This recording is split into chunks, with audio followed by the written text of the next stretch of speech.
Hi, this is Tasha Austin, host of Critical Conversations with NJTESOL-NJBE, where we discuss how to counter anti-Black racism in language education, starting with ourselves. Our resource this month will be Response, Ways to Build Speaking Skills with ELLs by Dr. Maneka Brooks. Our guest will be Dr. Laura Arredondo, who is the Supervisory Special Interest Group Representative for NJTESOL-NJBE with 28 years experience as both a practitioner and administrator in the field. Thanks for joining us. Now let's have a critical conversation. All right. Hello, everybody. Welcome back to another episode of Critical Conversations. I'm your host, Tasha Austin. I'm so excited today, not just for we're looking at Dr. Maneka Brooks's work, but also for my guest here who will introduce herself. Hi, I'm Laura Arredondo. I am a product of New Jersey Public Schools. I've been a New Jersey Public School teacher. Now I'm an administrator, and I have two daughters who went through New Jersey Public Schools. It is so good to have you here today, Laura. You are like a trailblazer in a few ways. I'm just going to put you on blast for a minute because all of our other guests actually are a part of the subcommittee to counter anti-Black racism. And so because you're not on the subcommittee, like you're coming with not just your depth of experience from being in schools as a teacher and as an administrator, but also like you're providing a lens from like who's not directly involved with the subcommittee through the executive board of NJTESOL-NJBE, which I think is valuable because hopefully the extent to which like we engage in this conversation will also reflect on an organizational level of the work that we're trying to do. I think it looks different for folks that are like every other week talking about this stuff and meeting together as opposed to kind of feeling the ripple effects, hopefully. So I'm just excited. It's an honor to be part of this really important work. And I think it's not only an honor, but it's everybody's responsibility to be part of this really important work. I appreciate that. I appreciate you saying that. This is definitely not a task that we figure out independently or in silos. So we are so excited because we strategically go through this process as a subcommittee and as an executive board where we vet resources, we review them, we talk about them, we discuss them, and then we add our questions to an internal Jam board. And our purpose for doing that is to kind of have these different layers of engagement with information as we educate ourselves about anti-Black racism, but also to ask honest questions. And so we looked at the work of Dr. Maneka Brooks, who her specialty is about long-term English language learners. And so there was a very short blog post that we identified where she was just talking about a student, Francisco. And I really recommend that you all engage in her work. And just reading this piece was a wonderful entry point into what it looks like to counter anti-Black racism in language education at a classroom level. Because she herself, even as a researcher, even as someone who studies this, talked about the assumption that she made based on this student's silence. And so, I always like to ask just outright first, Laura, like, how did this resource, just as a general reflection, like, how did it strike you? What were your first thoughts? Well, I think it reminded me of several times that I also had my own presumptions, and an experience in the classroom was very enlightening for me personally. And I really think that one of the most important qualities of an educator is to constantly be reflective. I mean, how can we know everything if we have different students on different days and different colleagues on different days, depending on what's going on? I mean, especially during these times, things are clearly different than they normally are. So it made me reflect on some experiences that I've had myself. Yeah, I think like the fact that we try to pick bite-sized and digestible resources hopefully facilitates that a bit because we could get into the deeper, longer, more scholarly stuff. I know you finished your doctorate. Congratulations again. I'm going to Thank keep you. saying it because I'm like, I'm getting there, right? That's good because I wasn't able to have my party. So Oh, yes, this we will be need to my celebrate. party. Yes, let's celebrate you for Yeah. sure. But we pick the bite-size resources because we want folks to feel like they can engage and that it's not, like way out there for them.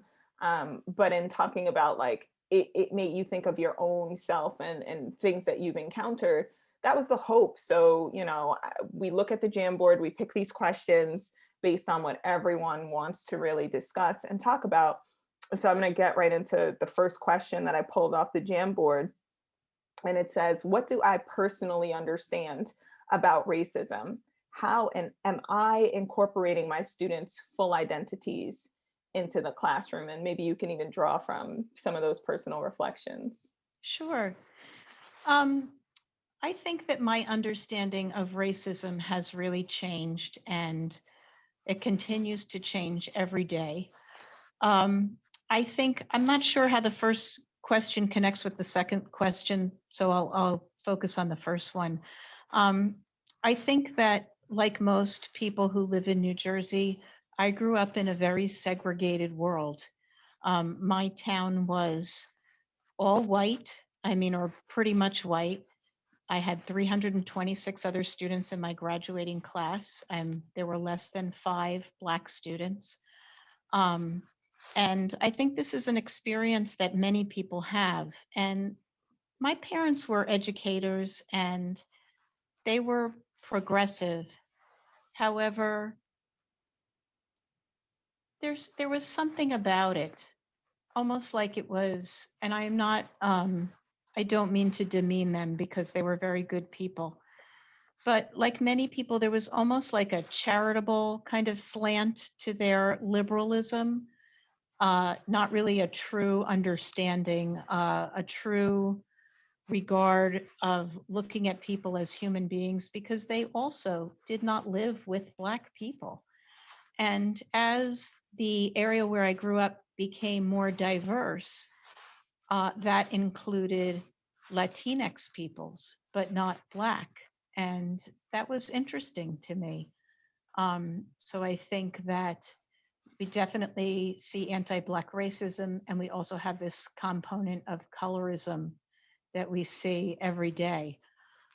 Right now, I am working on understanding systemic racism, which really connects nicely to my research. I think that our systems really promote inequity everywhere, schools, other institutions, governments, and we are all so accustomed to this that we just do not see it anymore. None of us do.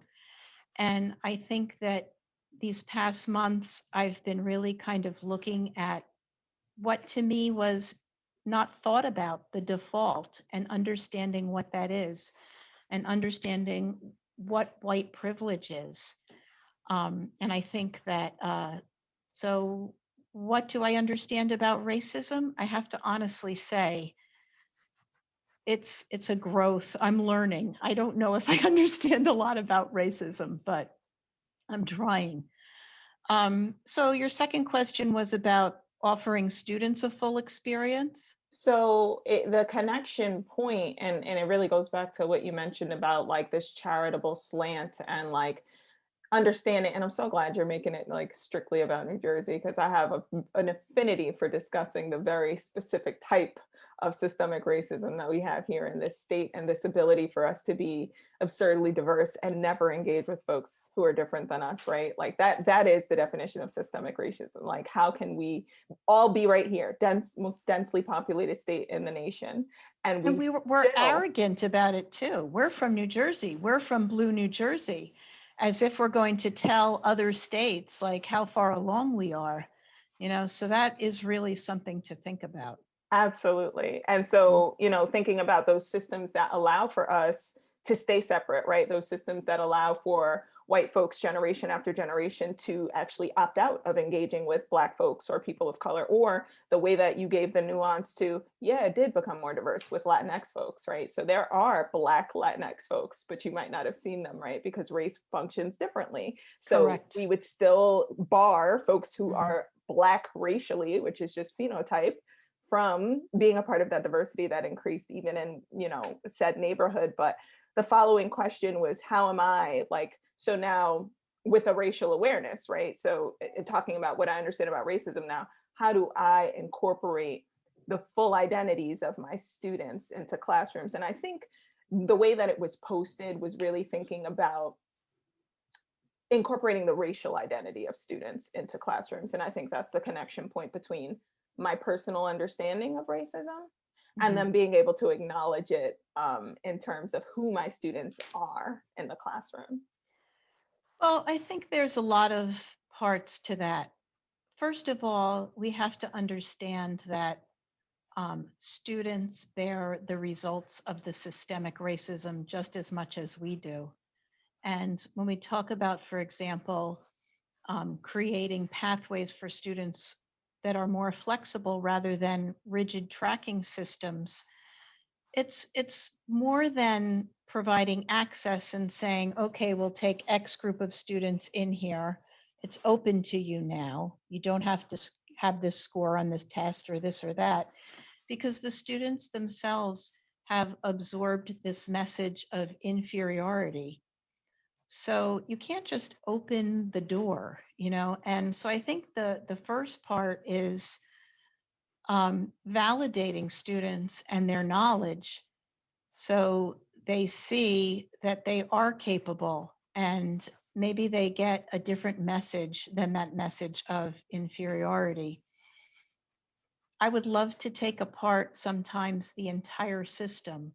I mean, I am very much a believer in public schools, Mm-hmm.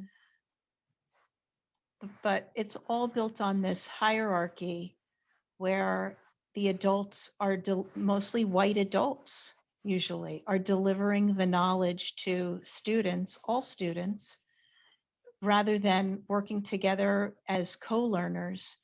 And I think that that is one way to do it in your classroom, is to disrupt that hierarchy, work together as co-learners on a project of inquiry. And the teacher could be in the role of learning from the students. And I had this experience for my dissertation. I did research on youth participatory action research. Mm-hmm. And when you talked about the article and the author's moment of reflection, there's a moment that really comes to me that I think really highlighted for me the dominant culture and how I was so much a part of it that I didn't even recognize it. So, in this group of researchers, teachers, and students, and this was part of our bilingual language arts program, the team of researchers, the students, had to choose a name for themselves. And this was in the beginning sessions when we were setting up norms and providing this kind of foundation for students, working together with them, talking about how we would proceed. And we had a couple of suggestions from different students, and the day came when they had to make a choice. And I just, in my mind, thought, oh, okay, we're going to do the democratic way. Everybody's going to put their head down. We're going to call out the names. They're going to vote. We're going to choose a name. That's democracy. Everybody's going to be happy. So fortunately for us, we had already chosen, or we allowed them to go through the process of choosing, I should say, leaders for the session.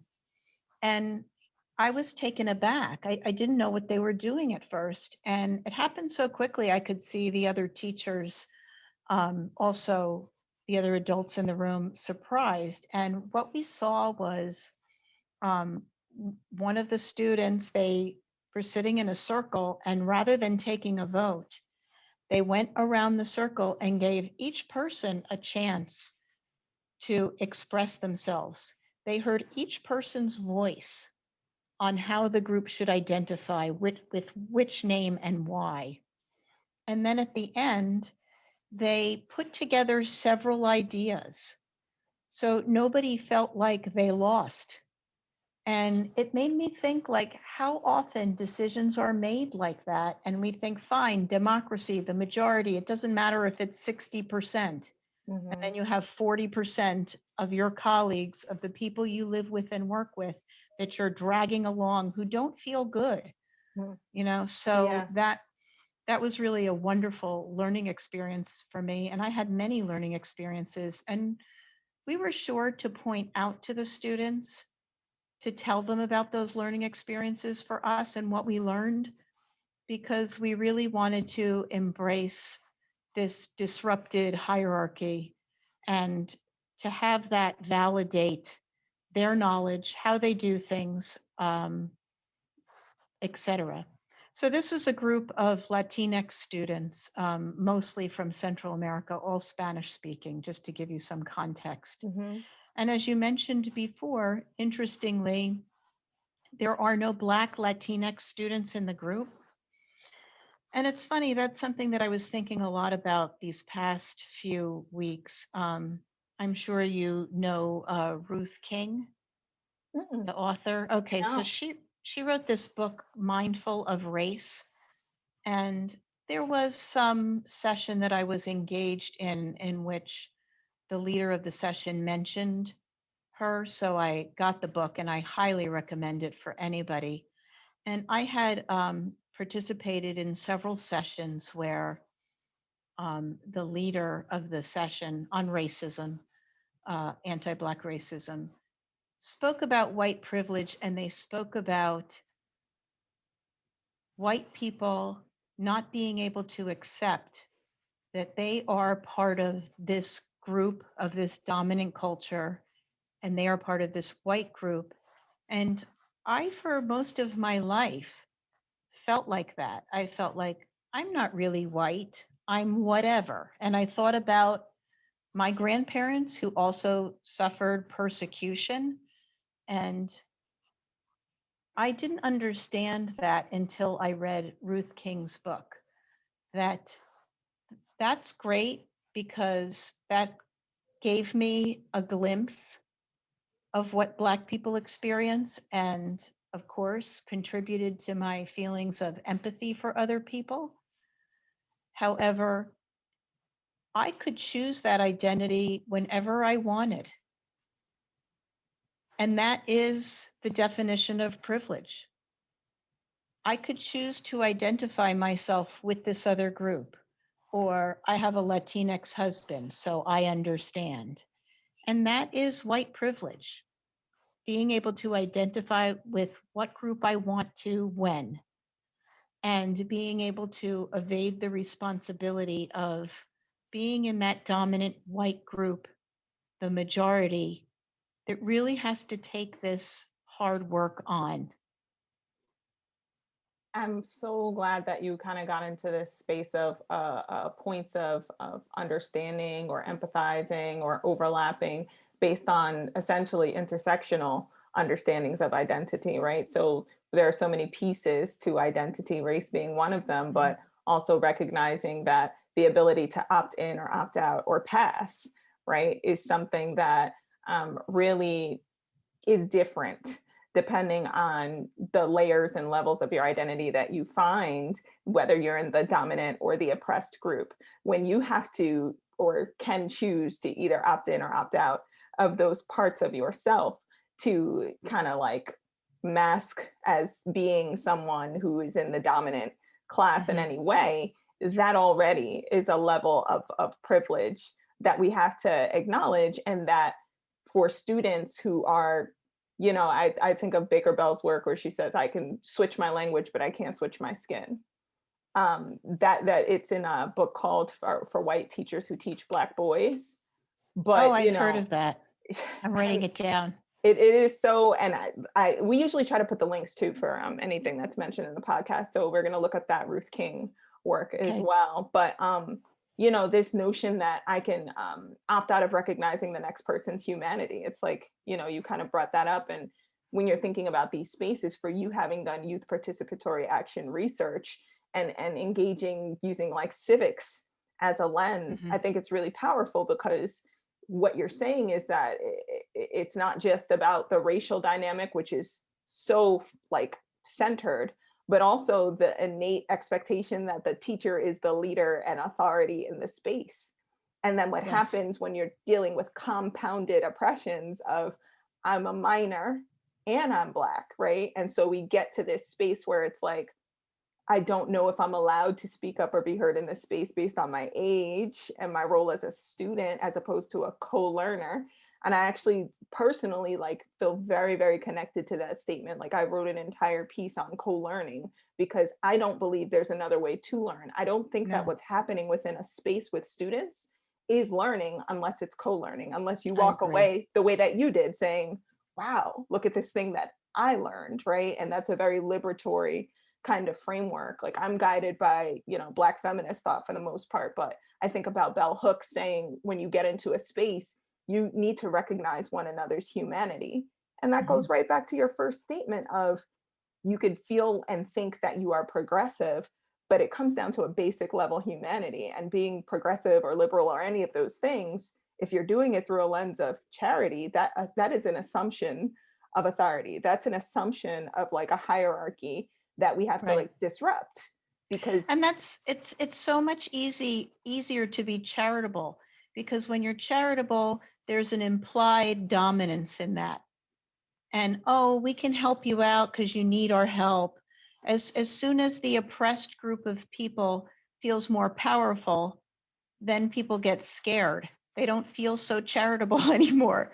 And it was funny. I think that with my colleagues, we have been participating in these exercises, and one leader that we had, a Black woman, actually said something that I was talking about before, um, talking about the importance of white people understanding white privilege and not denying that they are part of that group. And she said something like, I don't want to hear that you're Irish or Jewish or whatever. And she said other things too. And she warned us in the beginning that many people would feel angry. And you know what? That really did set something off in me. And that's when I started reading the Ruth King book.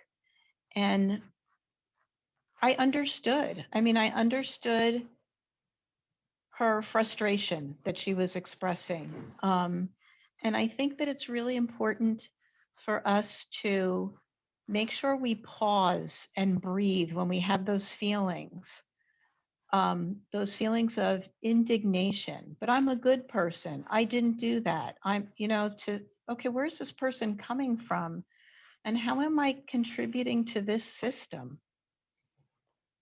the systemic level is the one, and I'm going to get back with this New Jersey piece of it, because I Mhm. always speak about how New Jersey is like top level at this, right? Like Me too. I'm We're like, so good at it. we're so good at it. And I laugh Horrible. because it's tragic. But, I think about, I borrow this phrase from Malcolm X. He said that there's up South and down South, right? Because we are very quick to, oh, look at the South, look at the South. And this is up South. Like, what is the difference? Is this like how well we do it, how seamlessly it's built into these systems, where it's hard to point Yes. and identify, like, how did this occur? So even like last night with my students, I have a course called Teaching Emerging Bilinguals, and I work with students who are not necessarily language educators, which really is wonderful for me, because I think that's important. Like you talked about, this is all of our work. This is Mhm. not just language educators' work. And I always conclude the second module of our course with talking about giftedness. And that is because I want for folks to understand, when it comes to countering the way that we engage in this systemic racism, is that every person has a role to play. And so I don't want us to get into the space of, it's too big, it's too unwieldy, right? We have all these laws in place, and we have all these structures and folks who seem to have so much power, you can feel powerless. But if you think about the classroom level authority of a teacher to say, I think this student is gifted. I think this student might need to be tested. I think So this powerful. it changes everything. And also, you are the one maybe among seven who might disagree.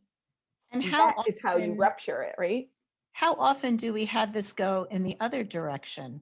I think this student has a disability because they're not picking up this idea that I am serving to them as quickly as I would like them to. That's it. Yeah. That's it. And so that leads perfectly to the second question, because getting back to the blog post by Maneka Brooks and this student who was silent, right? And like how we interpret things in racialized bodies, like who's timid and who's not keeping up, or who's a leader as opposed to who's oppositional defiant. It's all racialized, right? Exactly. So Completely. we have to be honest about that. And then it gets layered on with these labels of, as if you're an emergent bilingual, you can't also be gifted. So we have to like be super wary of the titles. But another question that was directly posted on the board is, where am I getting my information about racial histories and experiences? And so I know you keep referring to work that you all are doing in your district, but I'm just curious in terms of like, as we ask ourselves as practitioners and language educators, where are we getting our information about racial histories? Well, I had a very poor education in racial history myself, a product of well-meaning teachers in this district in New Jersey. I need to educate myself. For sure, I have to accept that responsibility. I have to tell you honestly, when I hear people recite lists of all of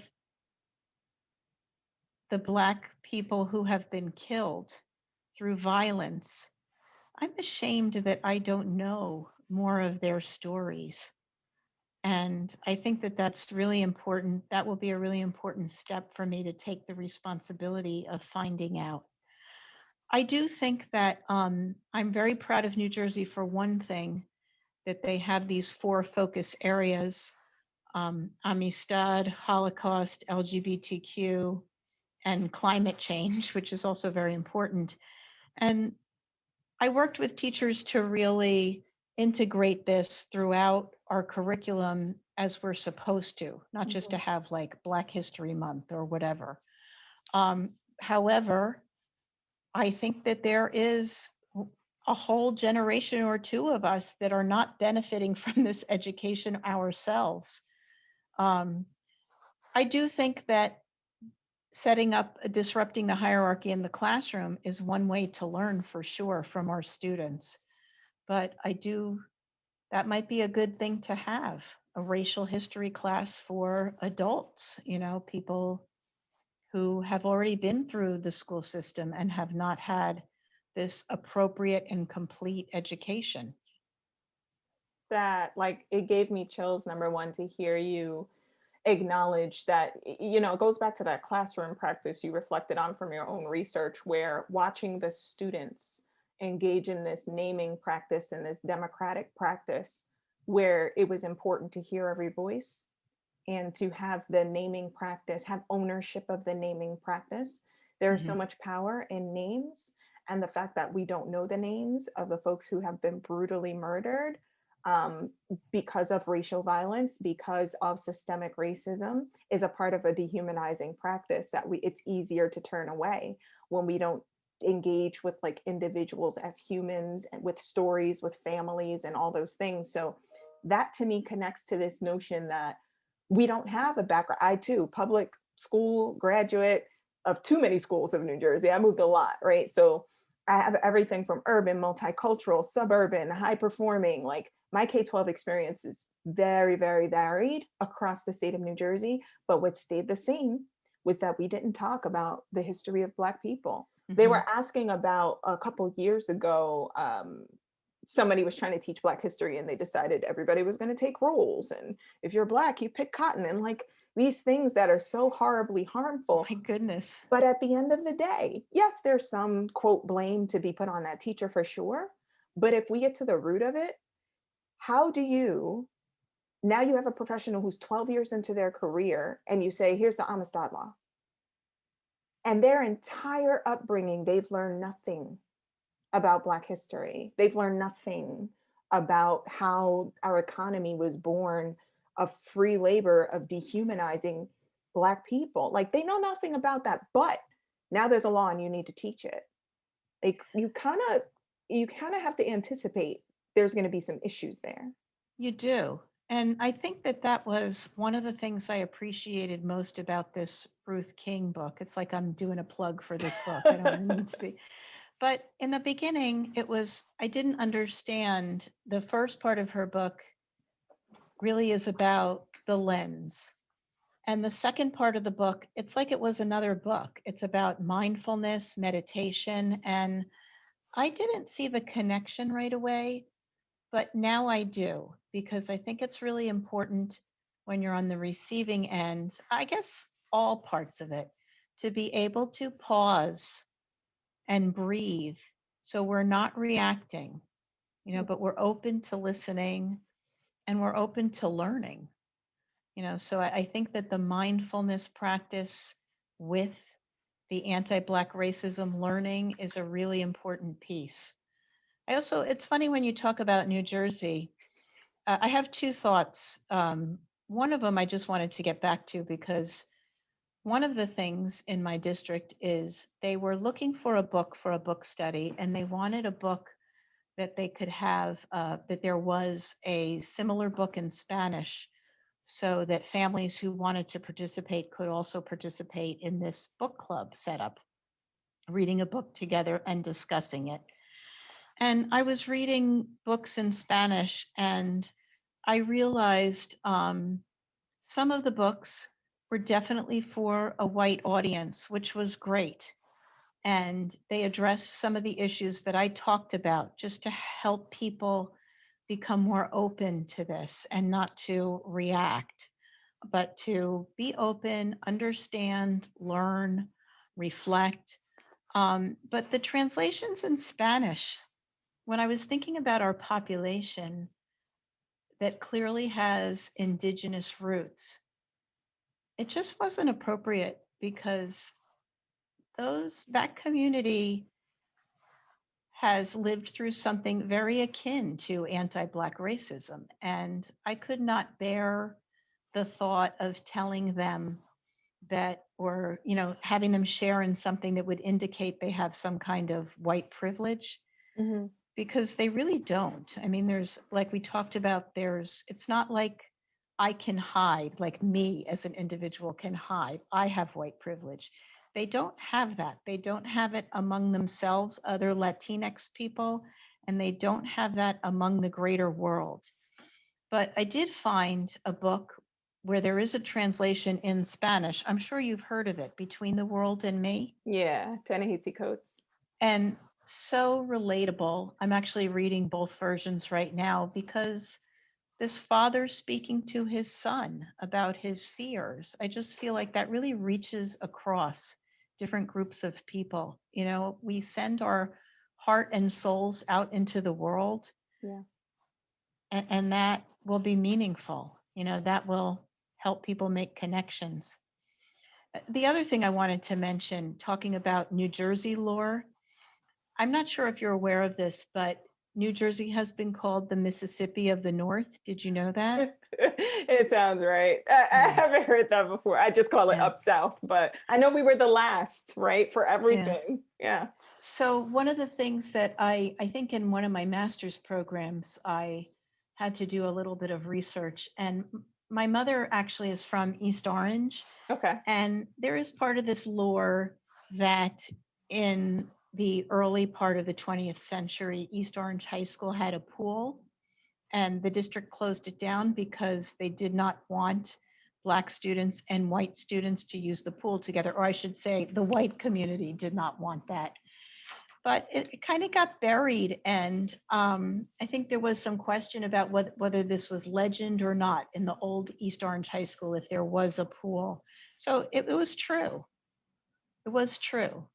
And, my mother, who passed away, I was able to speak to her a little bit about what it was like growing up in Essex County, in a community that was more diverse than the community in which I had grown up with. And we were able to examine together some of these beliefs that were passed down to her, and question them together. And that was very valuable for me as a person, and I think for her as well, you know. I think intergenerational conversations are really important, and I'm glad. Thank you for sharing that. That's, you know, like meaningful between you and your mom. So thank you really for sharing that. But additionally, what you bring up is like having a local historical knowledge, which I think is very important. We keep talking about New Jersey, but even more targeted, right? Essex County, having these local understandings of how racial histories have shaped the way we function currently. You know, I live in a town where there's an entire road named after a judge who, you know, during the Reconstruction, there were free Black Americans in New Jersey, and there would be slave patrols to catch them and put Oh them my on trial. goodness. And this judge would send them back into slavery, even though they were free. So, and we have a street named after that judge in my town. So knowing the local history is important, particularly when you're thinking about how you engage with students who you want to give them something better than what you had. My own knowledge of Black history is burgeoning because I'm studying it on purpose, because I'm self-directed, autodidactic, right? Like I do In Class with Dr. Carr. It's a podcast with Karen Hunter on the weekends. And he is an Africana studies absolute genius.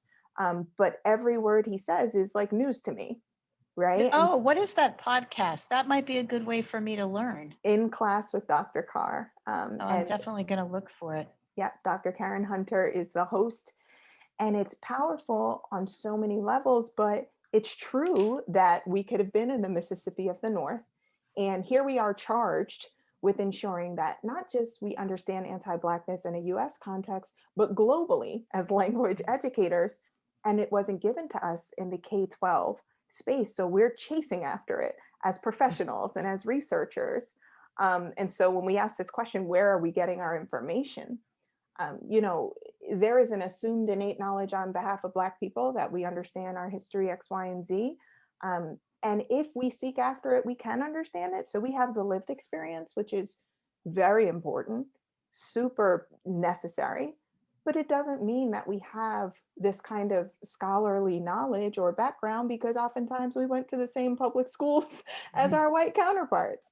Right. You know, and so again, like the local knowledge, understanding how it impacts our classrooms, and back to Francisco, right, in the blog post by Dr. Brooks, this final question talks about this experience of misreading who this child was. And so I kind of synthesized the question because there were several that were similar. So I just kind of like put them together, and I just wrote it as silent period versus silence as resistance. How do we tell the difference? That's a very interesting question. I kind of previewed the questions, and that one I just kind of, I think I was stuck on it because I didn't have a response in my mind. It didn't lead me down another pathway. And the silent period is so, I think, misunderstood by teachers anyway.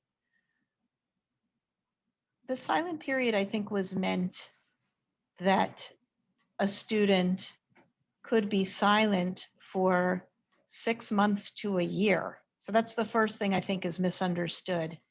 And I think a lot of people are expecting that the silent period is like 2 or 3 weeks long. And so that's one misunderstanding that I've seen. But that poses a lot of questions about our understanding of language acquisition. Mm-hmm. Is that something that we need to look at again? And another idea that's come along since I learned the stages of language acquisition in 1980 something is the whole idea of translanguaging. And that is that in one space, we are users of many languages, and that is natural and that is appropriate. And when we set up an unnatural hierarchy of a status or a power language and a low status language is when we really divide it. English here, Spanish here, and that is unnatural. And we do not, doesn't reflect language learning. You know, what we used to call code switching is really accepted now as being translanguaging a natural part of expression. And I wonder if we use that translanguaging lens, if we would have a different view of those stages of language acquisition. You know, I mean, the silent period, is that the silent period because we prohibited the use of that language? You know, that when you hear children growing up in a multilingual household, and I live in a multilingual household, depending on context, you use one language or another. Perhaps the experience would be less silent. I mean, I think that's a really good question. There's so much there. And what you just said, the code switching, the translanguaging, misinterpretation of what the silent period actually means within SLA theory, all of that I feel like needs to be revisited. And I think in a practical sense, I too have been in situations where student silence could be misinterpreted based on the label that that student has. The student comes to you already as labeled an emergent bilingual. Oh, well, maybe they don't understand what's going on. This student that Dr. Brooks outlines in this post was fully aware and was resisting on purpose, understanding that that he was being disrespected. And so it makes me think about like this notion of like whose culture has capital, the Tara J. Yoso work of like resistance is a capital because it's a means of protecting your dignity. And might I add that that's a sign of the student being gifted to have that awareness and not just swallow the system as it's provided. That really is remarkable. And how do we read it, right? If it's resistance in a Black body as opposed to resistance in a white body, right? Exactly. And so and I know it's my responsibility when we talk about learning about racial history of the US and our regions. I know it's my responsibility, but boy, I sure would like it if somebody had a course. I would just take it happily, you know? I couldn't agree more. Yeah. And because I think we enter it differently as adults and as professionals than, you know, kind of coming to it with a first glance knowledge. But I mean, this has been incredible. I'm so glad we got to talk. Always by the time I get to question 3, it's like, oops, time's up. So kind of knew that would happen, but I do hope we can continue this conversation like off a podcast. Sure. Over coffee, for sure. Yes, for sure. And I catch the New Jersey vibe. I love it so much. But thank you. And I think folks are really gonna get a lot out of this episode. So thank you. This has been you. A nice reflection for me. I appreciate you too. Thanks for joining us this week for NJTESOL-NJBE's Critical Conversation. I'm your host, Tasha Austin, and we'll see you next time.